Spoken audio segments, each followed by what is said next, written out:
Welcome to this video experience of Sis Get a Grip. In this video, we are going to be discussing body positivity, confidence, and matching all of that together so you just feel good about who you are and what you're becoming.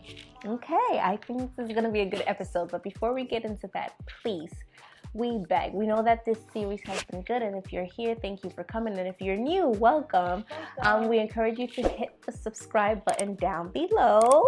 And just so hit the notification bell, that way that when we put out something that you'll be the first to know. And again, thank you for your support. As always, we appreciate you guys. Love. All right, let's jump right into it.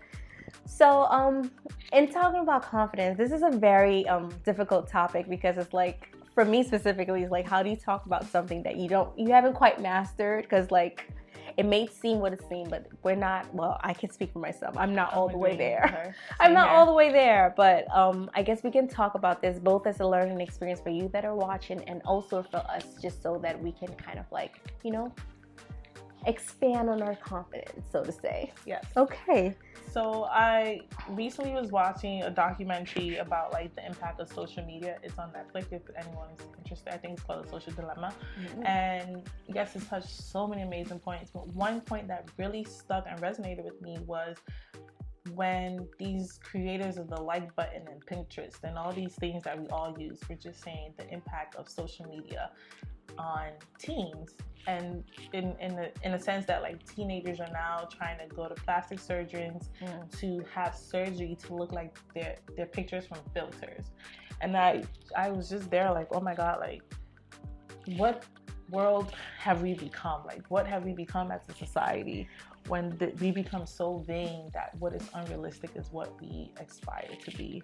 Yes. Which was, it's a crazy topic, and again, there's no one way to go about this. These are just our opinions. So we're going to cover like 5 points, and then we're also going to kind of add our inputs and life stories and just kind of like make it just a chat about the topic confidence and how we can improve upon that. So the first topic is like Gifty mentioned with social media, we got to learn to balance our social media diet. And I know that it's one thing to kind of try to eat a healthy, proportionate meal, but we also have to think about it on a mental level. What are the things that we are feeding to ourselves? Because if you're always, so let me use myself as an example. I've been trying to lose weight all my life. Let me just put that out there. I've never been like, you know what, I like the way I look and I'm just going to work on it. It's never been like that for me. And I've always like aspired to lose some more weight. I can do a little bit more of this. I've never aspired to gain weight, even though I know that that's some inspiration for people, but that's never been my aspiration. I've always aspired to lose weight. So if I'm on social media and all I follow is like, these skinny people and really like I'm always seeing them like live their best life and how they're so happy being skinny, and even seeing some of these skinny people not being content with themselves, it kind of it doesn't serve me any benefit by kind of consistently seeing that body image, and kind of like it just makes me dig further in my self-loathing. And so what this first point is basically saying is that we need to kind of be conscious. And I think I mentioned this in one of the episodes where we got to be particular about who we follow on social media. It doesn't matter how much following or followers you have. You just need to be kind of like very selective on who you are following. That way, what you're taking in on a daily basis is something that is actually conducive or like helps your body image. So having that kind of balanced diet where you have a little bit of it, but not so much that you are consistently in a bad place, or like find yourself comparing yourself to like people on social media. Yeah, and to also add to that, I also think like you should give yourself like a social media limit. So like in the household, we started doing a thing where after 7, the husband and I try our best not to be on our phones. Wow, we gotta try that. Yeah, to make sure like we're spending enough time with Harper, because there's a point where we gave her iPad, right?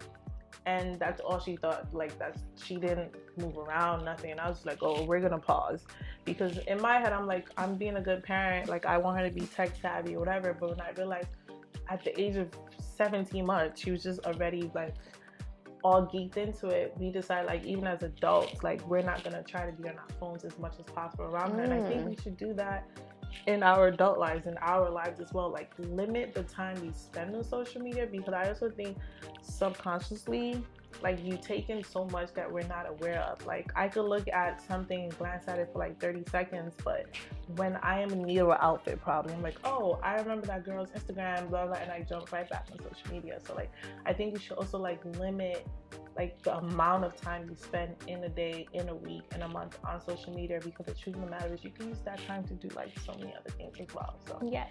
Yeah. Yeah. The next one is pivot your perspective. And I say this to say, pivot your perspective in the sense that, like, okay, so we've reached the point where we're saying, I think right now I am 150 pounds, I think, right? That's good, right? That's good. Okay, see? Since you say that's good. For me, I'm just like, I'm trying to be my pre-baby weight. Nope, not happening. I have accepted that for myself. And I've accepted that, like, this is where I am. This is where I'm going to be. But the truth of the matter is, I have to, in the process of accepting it, I have to also match my emotions to it.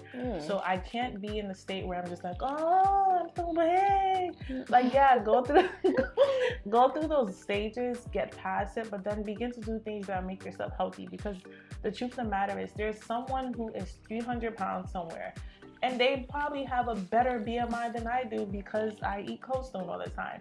So the idea, I know, like, the Cold Stone thing is a running joke, but like, the idea that just because you're skinny means you're healthier is very false. Yes. And I always use myself as a perfect example where, like, I don't have the best eating habits. You could catch me eating a Ghana bread every morning while I'm driving to work.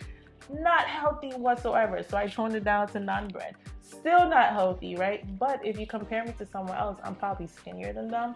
But trust me when I say I'm not healthier than them. And I think that's where the idea of pivoting your perspective comes in, where you learn to accept yourself for who you are, but now have your emotions match that. Have the confidence match that. What do you have to add? Yeah, so I was actually thinking about this, and my mom and I always joke about this, because, like, I'm always, like, on some diet, and she's always helping me, like, and she's like a super cheerleader. She's like, what you want to do? Like, today's keto, the next day it's like low carb, the next day it's paleo, like, you name it. Every diet we've tried. So, like, we used to always laugh, like, we would ask people that had lost weight, like, what are you guys doing? And, like, you know, cut back on your eating. And she'd be like, tell me more. And it's like, that's it. Like, if it was cutting back on our eating, like, we would be like, because, like, we don't eat that much, truthfully and honestly. And we try our best to eat healthy. Like, my mom is like, she's that in contemporary for breakfast, or she like, my mom eats baked tomatoes for breakfast. Oh my god, that's like my mom, like, just very, very healthy. But, like, we still have that she still struggles with her body image. So it's like, when you say pivot your mindset, I get that, because eating healthy does not always equate a good body image. Like, you could be, or what society defines as a good body image. Exactly. Good body image. Because, like, have you seen that? I don't know about you guys, but I know a vegetarian that's like 300 pounds. And then I also know a vegan that's like 300 pounds. So, like, is it, like, what diet is it? But, like, shifting your perspective and pivoting that to just kind of go, okay, I just want to be healthy, and what is that healthy weight for me? So instead of just going, I just want to be so skinny and I'm just trying to get to this weight, like, maybe that weight is not for you. And it could be based off of genetics. It could be based off of, like, you know, your health concern. It could be based off your thyroid and medical concerns. But you should just aspire to be at a place of happiness. Yeah, I think Stacey touched on something that a lot of us tend to forget, and I include myself in the lot of us part, where I say, like, sometimes it's just solely genetics. Like, some families are just naturally, quote unquote, bigger than what society deems. So, like, I know, like, of a family where the men are naturally big, but for some reason, the men are naturally big, but the girls at a certain age, they're like skinny, like what we would say a pencil stick skinny, right? And then at a certain age, they just begin to get bigger, right? So for us, it would just be like, oh, well, you're not feeding your child the right thing. They were skinny before. What are you doing? But genetically, that is how their family is built. Yeah. Like, and even in that process, when I tell you, one of the brothers in that family, he plays football. He's like one of the healthiest people I've seen. Like, eats kale like it's candy. Wow. Eats kale like how I'll eat coastal. Like, that's a lot of kale. Yeah, but like naturally, they're just big. And I think matching your mindset to what you've accepted for yourself is a really big deal, because if that does not match, then I feel like that's where you always get the little bit of self-doubt that wiggles their way through. Yes, and I want to just add one last piece. So like, even like, let's say you saying like you're 150 and like for you that's a big weight for you. Like, your big weight, it's somebody's dream weight. Like, that too. You like, it shouldn't matter what anybody else thinks, it should matter what you think. But like, just know that it could be worse, honestly. And I made this example when we were kind of going through content planning, where I wish, like, when I was younger, I was always aspiring to be like smaller. And I look at some of these pictures and I'm like, gosh, I should have just taken the moment to enjoy that fat me, because that fat me, like, I wish I was like fat me, like in high school. Like, I would have loved to be fat me, but no, I'm fat me now. And even that now, it could be somebody's goal weight. So it's definitely perspective, and it varies, but you should try to get to a place where, you know, you're kind of satisfied. This is what you want. This is who I am, or this is what it is. And I'm just going to work with what I got. Okay, so the next thing is acquire new skills. And this one is very true, because I feel like, what's the how does the saying go? If you don't have something to do, the devil will give you something to do. I forget how the saying goes. No, I've never heard it, but I believe there's something like that. I don't mind. I don't mind. Basically, find something to do with yourself, or like somebody else will find something to do at that time. So like, if you don't have a hobby or some likes or dislikes, if you don't have something to occupy your time with, you find yourself finding ways to fill your time, and then you may find yourself on some of these search. And I know that Google is like such a big rabbit hole. I don't know if you've ever started Googling like how to pull out a garbage can, and before you look at it, you're like, how to cross the street in Sri Lanka. I don't know. Something crazy like that, where it's like, what you get into a rabbit hole. But had you had better ways to kind of spend your time, you wouldn't have found yourself like, you know, finding these other ways to occupy your time. So try to find a hobby, things you like to do, things you enjoy doing, things that make you happy, things that when you're doing, you kind of feel at peace. You're not thinking about your weight, you're not thinking about your body like images, you're just kind of like doing something and it makes you happy. Like, it takes you out of your world for a time. And I think that's very important for everybody. It's important for us because we kind of get to kind of take a step back from our reality a bit. And to the point of like acquiring new skills, like I say acquiring a new skill for me in this perspective is, I love to work out. Like, I don't do it often, but I do love to do it. And I realized that I'm not a person that could like be on a treadmill for 30 minutes and be like, whoo, I need someone to instruct me. So in the process of learning to acquire new skills, like actually right before we got married, I decided to take boxing, right? Just because I wanted to know how to box. But more importantly, it was a healthy way for me to lose weight, but not do what everybody was doing, lifting, treadmill, and all those things. So like in the process of like also acquiring new skills, like acquiring new activity to do, that's also in the process of helping you meet your quote unquote weight loss goal, but also helping be fit. The goal is to be fit, right? The goal is always to be healthy. Yeah. So whether it's boxing and biking, we have a couple in the diaspora who they just love to bike. Yeah, I'm gonna see when they're going. They love to bike. That is their thing. I can't send a bike for more than 10 minutes, but this couple in diaspora, they love to bike. but that is a physical activity that's been working for them. But more so as a couple, they love doing it together. So always find something, at least when in the process of acquiring new skill, like find something that you can do that I personally think will also help you in the process of meeting your weight loss goal or your weight gain goal as well. Yeah, because it goes both ways. Yes. And that some of those things I can casually throw around is like, even if you wanted to get into photography, take a walk around your block and like, you know, take pictures. It can be on your phone, like take the scenic route. Just finding ways to incorporate that. It doesn't have to be boring, like, okay, today I'm gonna go and walk because I want to lose weight. What do you like to do? Is it something about outdoors that you like and like try to find it? Or do you like, I don't know, do you like to sweep? I don't know.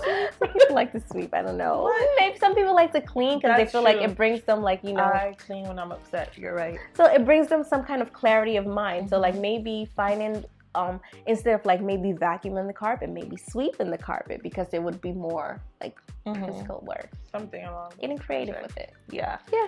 Another thing, which it's like probably one of the most important things, is like having the confidence at all times.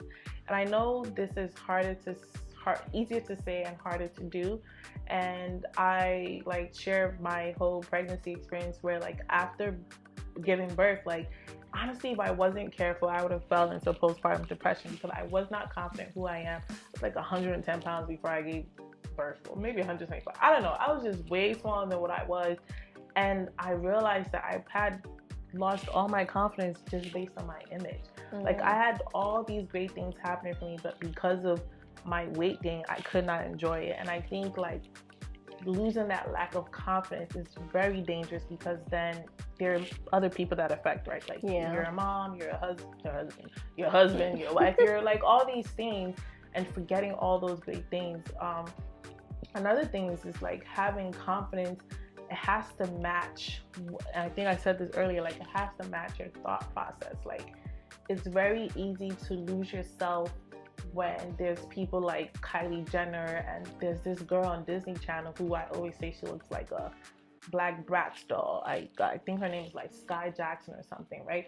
These people, they have set their lives to look, and I'm not saying anyone has done any alterations to their body. I don't know what they have done, but the truth is, even if that is who they are, they have the confidence to carry themselves. And I think like carrying yourself with that confidence matters so much. Yeah. What do you have to add? So I was given, when we were preparing, I was given that example of the girl I know who had like bad gastric bypass surgery. And so basically she was like 300 pounds. She lost weight and she brought it down to like about 200 and 180s. But she was so confident, like, and this is weight that she's like, she weighs more than me. She's like physically bigger than me, but like her confidence that she strolls about is beyond like amazing because in her mind something shifted. Like she made a weight loss change, and even though it may not be to the standard of like, let's say if you saw her, you're probably like, oh, she's not skinny. But if to her, like, it's such an accomplishment for her. And I think that confidence plays a part in how you feel about your weight, because like let's say in my weight, right? I want to say how much I weigh, but like how I weigh, like I'm not confident in my weight, and there's always that constant aspiration. And again, I said this was a learning experience for me. So if I can get to a place where I can just kind of be confident that, you know what, this is it at whatever age I am, and we're just gonna make it work, then it would kind of like shift the way I kind of begin to accept my body. And I think it's very difficult, like you mentioned, when you see the body images on social media and you see people like, you know, strolling about with confidence, and it makes it difficult. But again, they go through certain measures to kind of do things to their body to get their confidence, or not, but still it should kind of validate that, you know, in your natural state you should be as comfortable as you can possibly manage. And like have your talk match your belief, if that makes sense. So like if I sit here and say I have this saying that I say with Harper, like, you are blessed, you are beautiful, you are amazing, right? All those great things, right? And I as a mom go around like, oh, I'm so big, like like the total opposite of everything I'm teaching her. It's not confident, right? So like even as a mom, like I should be able to exude what I'm sharing with my child, and that all comes with confidence. So like, once again, having the thought process match with your actions is really big, because I feel like once you begin to have those two match, you also see a change in how you are. Like I always say, like once, like my husband never complained about my body or anything, but once I began to accept it and like more so handle it the way I wanted to, versus like even our relationship changed, and it changed for the better because I had confidence in myself and how I carried myself. So yeah, so that brings us to our final point, and it's having people in your corner. And when we were preparing for this, the reason why I came up to this point was because of my high school experiences. So in high school, I was a cheerleader, and like cheerleaders have to look a certain way, but like it really kind of like affected the way I saw myself, because like I had to be skinny at whatever cost it take. And I was just sharing with Gifty that there was like times where like if we ate too much for lunch, like I have a couple of friends that were also on the cheerleading team, and we would literally like throw up, like when we in the bathroom, like having a throw up contest. Not really a contest, but it's like it speaks of the self-image that you have for yourself. So if you could get to that space of having like, those were the only people I know, and that's the only way we need to be fit. But if you surround yourself with having people in your corner, right now I was just telling Gifty that my husband is like my number one cheerleader. He's always like, "Man, you got this, like you're hot," and I'm just kind of like, "No, tell me more." And I'm like, it helps having people in your corner and like kind of like being there to encourage you, but also get to a place that in the absence of those people, you can still have that confidence in you. They're not just saying it to like amp you up, but like you're actually believing these things that they're saying to you. And like you were saying, like you say to your daughter, like kind of like, I am beautiful, not just hearing it, but actually believing those words. Yeah, like having the right people in your corner. I think this applies to every aspect of life, but in this situation, I think Stacey's example is like amazing, right? So like if you have the same people who have if you have people who have the same thoughts and beliefs as you, so the cheerleading situation where you're all like, we're gonna throw up, that's how we're gonna be skinny. 5 o'clock today, y'all ready? Yeah, so like if you all have that same thought process, then unfortunately there's no one to check anyone, right? Right. But then if you have another group of people who are ready to help you and cheer you on and say like, no, this is not the way to go about it, like I also think that's the better way to go about it. So like always having the right people in your corner, as I said, in any aspect of your life, but in this situation is extremely helpful, because then you just have someone reading you on. Stacey, my husband, oh, you look cute. Like she always does. I needed a lot of that, and it's so sad to say that, but I needed a lot of that when I gave birth. But now I'm just like, all right, I look cute. I know when I look sloppy, but I also know when I look cute. But the truth is now I don't need Stacey or my husband to tell me that. Like I've rebuilt that confidence in myself, that even having them in my corner silently, like I now believe that for myself. So yeah. I think it's a good episode, and it's very difficult. Again, self-image is a really big thing, because no matter how much like you tell me that I look good, like I have to believe that for myself, and vice versa. And just like the whole self-image thing is very tricky, but I think that once you kind of believe in you and kind of like always check in with yourself, you would be able to kind of like function. Yeah. And Stacey said something before that I always think of and keep in the back of my mind, where she said is, as women, unfortunately, we're never content with who we are. That is true. And when she said that, I was probably having one of my I look fat moments. But when she said that, I was just like, wow, like this is actually a bigger problem beyond us, right? Yeah. Because the truth is, if every woman in this world has like some type of issue with their body, then I think it goes as high as to like, what has society taught us to think it's normal? What has society taught us to think it's beautiful? And the truth is, there's so many shapes of beautiful. Yeah, and I think that's one thing I appreciate about Ghanaian men, is not all of them want the skinny girl. Like some of them want, and I appreciate that, because the truth is, not everybody's skinny. That is and true. like I appreciate that about men who are very vocal about that. Like we don't want just the skinny girl. Like we don't want just the girl with the big butt. We don't want the girl with the big boobs. Like we just love women. Yeah. And I think sometimes as women we need to hear that is true. a bit more. So you men out there also, like I'm not saying I need to hear it from, we don't need to hear from you all Please the time. don't tell us. But like, sometimes it's a bit reassuring to say like, we love you for who you are. Yeah. Big, small, skinny, big butt, no butt, big tit, no tit. Like, like regardless of what it is, like sometimes you do need someone in your corner, like reminding you of that. So like, yes, there's an issue out there where body image, body dysmorphia is a huge thing, but we definitely think that having the right state of mind, having that match who you are in confidence and perspective is a really big deal. Yes, and I just want to end up by saying this. I think that we spoke a lot about like weight, because that's where we kind of want to